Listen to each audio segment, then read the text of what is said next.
The woman was invited by her best friend to a private estate for an exclusive sponsorship event. From the moment she stepped inside, she sensed something was off. Everyone in the room looked at her with strange, curious eyes. At first, she brushed it off until she saw the owner of the estate.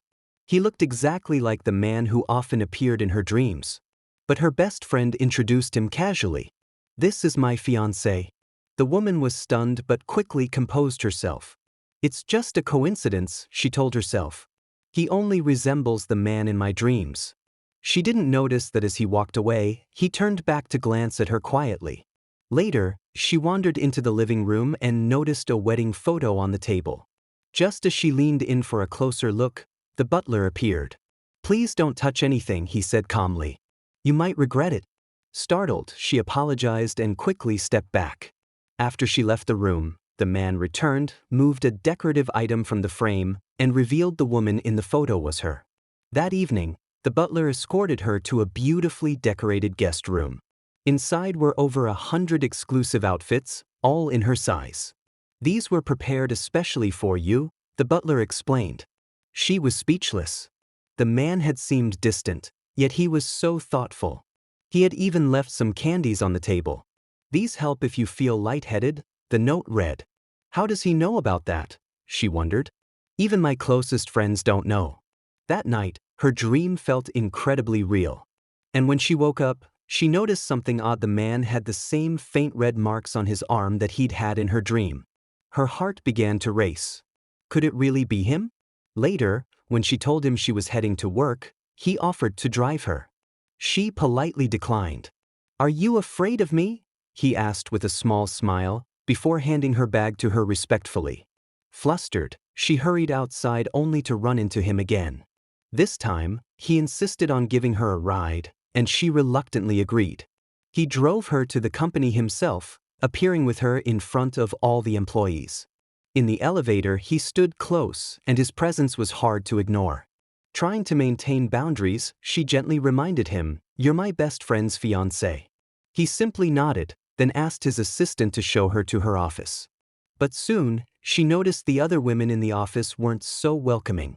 Jealousy hung in the air, and it wasn't long before someone, accidentally, caused her to slip. He rushed to catch her, wrapping her hand gently with his tie. She didn't understand why he was being so kind to her, and she tried to keep her distance. That evening, she saw breaking news. There had been an incident on the road her best friend had taken for a party. She called again and again, but her friend didn't answer. Panicked, she rushed to the CEO's office to ask for help. As soon as she stepped in, he walked toward her, his eyes intense. He leaned in as if to kiss her. She stepped back quickly and stumbled. He caught her and helped her sit down, then carefully applied medicine to her ankle. Trying not to let her feelings grow, she called her best friend again.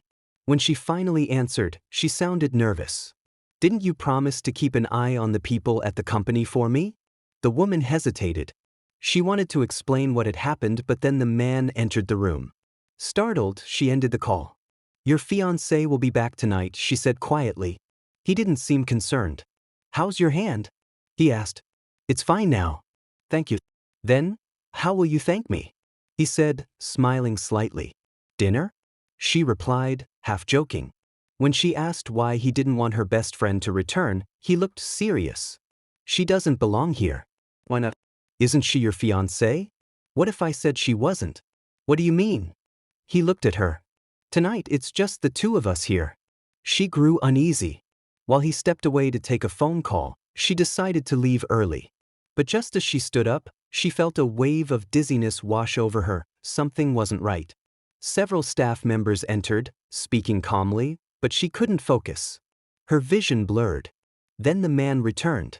As everything faded, she whispered, "Please, help me." He stepped forward, expression unreadable. And in that moment, she realized the man from her dreams might have been real all along. Stay tuned for more.